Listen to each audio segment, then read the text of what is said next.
Welcome, everybody, to another great episode of Real Life Matters. And, of course, I'm your host, DBoss. And this episode has been brought to you by Promotions by Wisteria. So to get all your needs, if you want hats and gear and purses, bags for all your events, you could go to Promotions by Wisteria. But today I got a guest that's been on here before, and he's been with me for a long time. And he's doing so many things. And we're just going to find out. He released a book. So we're going to find out he's an entertainer, a rapper. He does some fitness. He does a whole bunch of stuff. But we're going to find out what's going on. And it's LUCA BRASSY. Hey, what's up, everybody? Pow. How are you doing? We're doing great. We're doing great, sweet. How are you? I'm okay. I know you for so long. And, you've been doing so many things, and I know everything kind of took a little halt because everybody's in the pandemic and right? But you have been doing so much stuff just with the pandemic. You came out now, you wrote a book, and you call your name Luke. Well, your name is Luke Olensky. So, yep. Okay, for people that don't know you, tell everybody where you come from. Sure. Yeah. No, I'm from upstate New York. Been here my entire life, about an hour and a half or so outside of the city. And, I think I mentioned this before. I started out as a professional wrestler and then moved into music and modeling and acting and some other stuff. And so, when the pandemic hit, I was obviously, trying to stay in shape and everything. I'm a personal training specialist as well. So, a lot of my clients, that we decided to train outside of the gym, which has led me to having my own home gym and getting ready to launch a fitness business in the coming months as well. And then about 6 months ago, I think whenever November 7th was the start date for this. But I was just thinking about what I haven't done yet, because I've done a lot of things in entertainment. Anybody who knows me knows that fitness and entertainment are my only two passions. They're the only two industries that I absolutely love. And lots of times they go hand in hand. And right. So one of the things that I was really thinking about, I was like, what haven't I done yet? I've done music, I've done some acting, some modeling, and all these different things. And I was like, everybody's been telling, not everybody, but people have told me, you should write a book. You should write a book. Your life is interesting. You should write something. So I was like, you know what? Maybe that's a good idea. And I knew I wanted to do something nonfiction. And I said, well, what's a good subject that everybody can kind of relate to and get something out of? And I was like, self-doubt is pretty big. And then I came up with the name probably within 30 seconds, and it just kind of came to me. And I was like, 20 reasons and 20 ways. At first, it was 20 reasons and 20 ways to handle your self-doubt was the original title. Then I changed handle to diminish, and then I dropped the your. So it became 20 reasons and 20 ways to diminish self-doubt. And then I brainstormed everything. I came up with all 40 sections, 20 reasons and 20 ways. I had them all lined out before I even started writing anything. And then I got right to work pretty much. November 7th was the day I started, and I was done. So I think by May, I think I was done in 4 months. So when you put this stuff, this deals a lot with people with mental health. That's correct, right? The book is dealing a little bit with that. Yes. So, and artists and musicians and people who have a lot, even the athletes, people don't think that they deal with different things, and they have to. Right. So when you were putting that thought into the book, so were you thinking about that, or you were just saying, oh, let me just deal with myself, and maybe this can help with somebody else?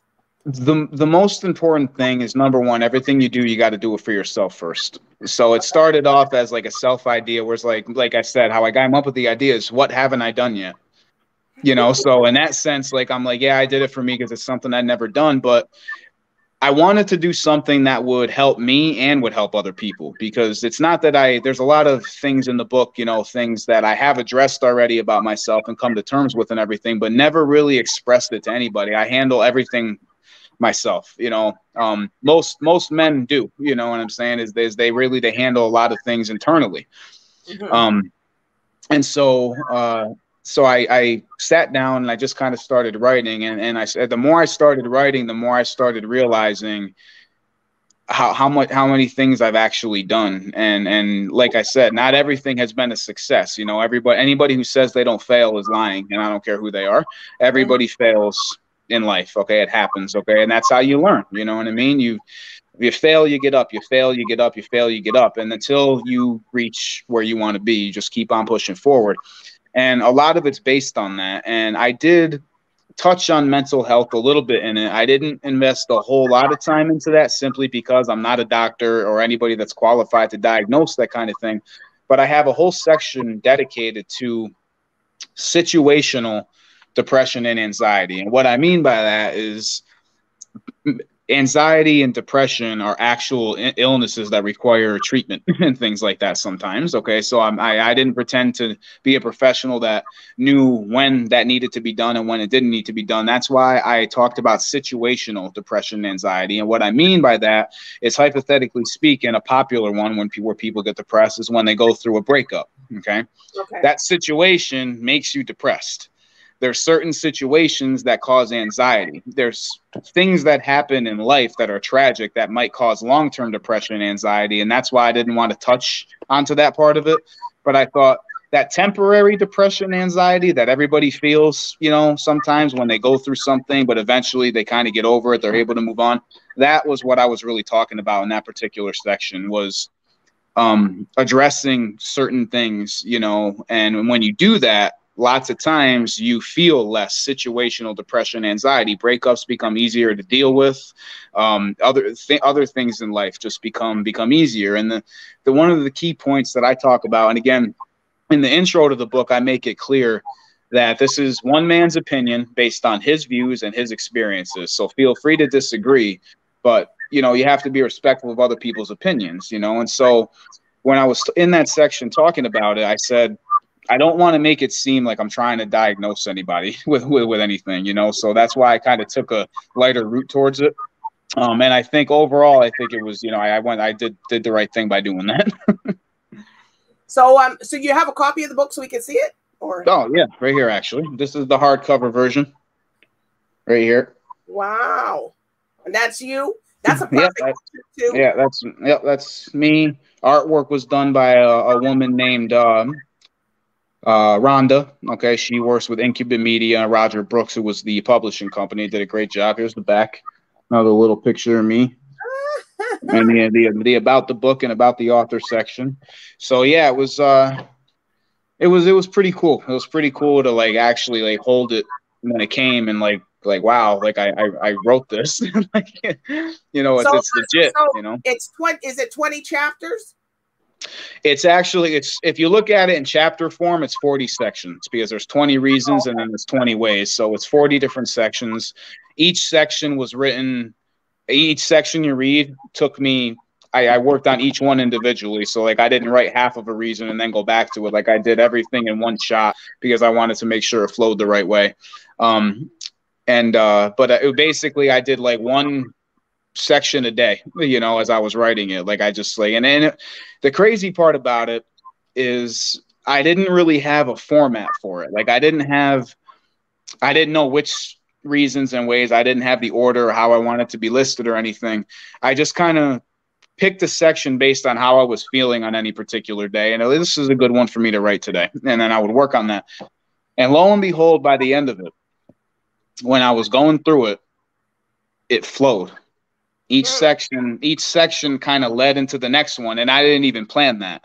And so when I realized that, I was like, I don't have to change anything. I don't have to change the order of it, nothing. I was like, it flows perfectly the way it is. And so that ended up being a surprise and a blessing because I didn't have to go back and try to reorganize things. And like I said, I didn't plan that. It just kind of happened. So can you read us one excerpt from the book, like one thing and one reason? You know, sure. You don't read out the whole book, but you know, sure. Everybody can take away. Yeah. What I'll do is I've actually done this a couple times. I'm going to read the final section. Okay. Now way number 20. This is the very end of the book. Now you got to keep in mind when you've made it this far, you've already read the entire book. So that's why it starts off basically assuming you've already read everything else. But way number 20 is believe in yourself. And the reason why I put that last is because I actually believe it to be number one. It's the number one reason. And so I said, if it's one thing that people remember, and I learned this in wrestling and professional wrestling, people remember the first match and people remember the last match. They don't always remember what happened in between. So I was like, I had a very good one at the very beginning. The very first reason to diminish self-doubt was because you're unique to the world. So that was the first reason, you're unique to the world. And then the final way is believe in yourself. And those were the bookends because those were two of the most important sections in the entire book. So this one's kind of short, so that's why I picked this one. But yeah, I'm going to read the last section here, way number 20, believe in yourself. So we have made it. This is the last subject for us to touch on and is the most important of anything that you have read thus far. I suppose it's almost like Jerry Springer's final thought. Without this, nothing else prior will ever matter. Faith in yourself is the number one thing that one needs not only to succeed, but just to survive. I said it before in this read that if you do not believe in yourself, then no one else will. Like everything else, don't just pretend to be confident and have faith in yourself so that other people will follow suit.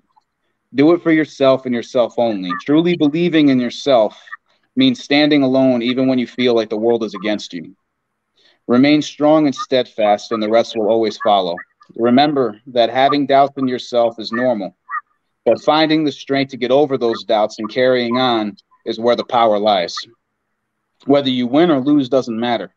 It's all about how you handle the wins and how you handle the losses that really makes all the difference in your life. Winners fail all the time, but they get up and they try again. Losers lose and stay down. That's the difference, having the will to go just one more round. Vince Lombardi said it best when he said, winning is a habit. Unfortunately, so is losing. I think what that really means is that winners continue to win, not because they win all the time, but because they believe in themselves enough to keep trying again and again after they lose. They have a firm understanding that persistence will always override resistance. That is how they create the habit of winning. That is also why I'm the American dream, LUCA BRASSY. I have that faith in myself and in making my own dreams come true one step at a time through all the wins and all the losses alike. If you believe in yourself, the American dream, quote unquote, can be whatever you want it to be. Just believe in yourself and you can make your own American dream into a reality. Pal. One love, the American dream, LUCA BRASSY, a.k.a. the Pal Guy. The Pal Guy. Wow. So you did this. So what's the response from your people that, you know, that you did this book? So what kind of response? It's been great. It's been real great. And the first people that I had read the book was before it was even edited or anything. I sent it to my friend Tony, and he actually made a plaque for me, and he took one of the quotes out of my book and made a plaque for me for my home gym. And the plaque says, success happens when preparation meets opportunity. And that was something that my vocal teacher told me a long time ago, and I never forgot it. And so that was kind of the first response. And Tony said that he loved it. And so I was like, okay, great. So then I read a couple of sections of it. I read section number 6 and 7, which was setting boundaries. And then section 7 was positive thinking and negative deflection. And I read those to a client of mine. I was training him. His name's Jeff Weiss. Really brilliant guy, great businessman. And the answer that he gave me when I asked him what he thought of what I read to him was beautiful. And I couldn't have scripted this, but it was the exact answer that I would have wanted. He didn't say it was good. He didn't say it was bad. He looked at me and he's like, wow. He goes, he's like, that's pretty deep. He was like, I actually don't know how I feel. He's like, I got to think about that. And I was like, oh my God, that's awesome. I was like, because that's what the whole point of the book was to make the reader reflect and like really think internally, because that's so many people point the finger now. And to me, like, that's cowards do that. Like, they point the finger at everybody else and they hold everybody else responsible for what happens to them. And this book holds the mirror up for you. And if you keep on reading, it makes you address certain things. And so I said, the only people who are going to get upset about anything that they read or are going to hate me for it is people that I'm probably talking about them. And so far, I haven't had that happen. I've had several people contact me. One of the ladies, Joanne, I call her mom. She's one of my many gym mothers. She contacted me and she said, hey, I read your book. She goes, and, you know, I got to tell you, she said, not only did I learn a lot about you, she was like, I learned a lot about myself, too. And I said, that's great. I was like, because that's exactly what I wanted. So far, there's been one guy who I no longer talk to. I actually just found this out about an hour ago, who has apparently, I'm guessing, found out that my book came out and went #1. It's someone that I don't deal with anymore. And he's already posting, talking all kinds of trash about me. Okay. Wow. Simply because I always said it, haters are going to hate, especially when they see you doing well and doing things they can't do. But it's typical of this particular person to do something like that. And he thinks that by looking at it as free publicity and free promotion, which is the way I've always looked at things like that, because there's different angles to look at things. You can get mad about it and be like him, you know, be like them. Or you can take it upon yourself to look at it from a different way and say, you know what, the fact that I'm renting space in your head enough for you to do that and promote me without doing anything, I'm like, you work for me now. I'm like, you realize that, right? So, you know, so it's kind of like you take those things with a grain of salt, you let it roll off your back, because people like that are absolutely hopeless, which is why I don't deal with them anymore. I actually talk about this directly in my book, that these kind of people are the type of people you just literally want to ignore and keep away from, because the more attention you give them, the more they thrive, because that's their lifeline. That's their blood. Like, that's what they need, the attention to keep going. And when you take that away from them, they don't know how to handle that. Right. And then they start doing things like that and acting. But in his world, that's being a real man, you know? So I'm like, okay, just keep telling yourself that, brother. Okay. So now you wrote a book. So are you going to write another book, or what are you going to do? What's more for you to see? I actually just started brainstorming for a fictional book this morning. It's funny you asked that. I just started brainstorming today. I'm going to do a fictional book set in the 1980s, early 1990s, about the height of the crack pandemic and crack cocaine pandemic in New York City. And it's going to be a story about mafia crime boss and a Puerto Rican crime boss, basically at war over control of the drug trade. And it's got a little Romeo and Juliet side story. You know, the son of one side falls in love with the daughter of the other side, and the daughter doesn't quite know about what's going on. She's sheltered. The son knows and is using the daughter as the informant, unbeknownst to her, but actually falls in love with her. And I don't want to tell you the whole plot, but well, I see a movie. Well, that's the thing, is I was looking at it like a screenplay, and I said, if I was going to make a movie like this, how would I do it? And that's what I started brainstorming with. And I was like, I'll fill in all the details later. It's only like 3 pages right now, but it's all brainstorm. I'm basically writing the story.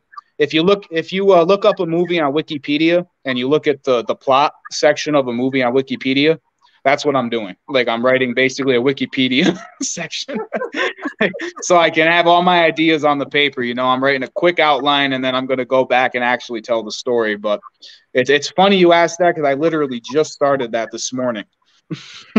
Okay. Right. So are there any shout outs that you want to give to anybody?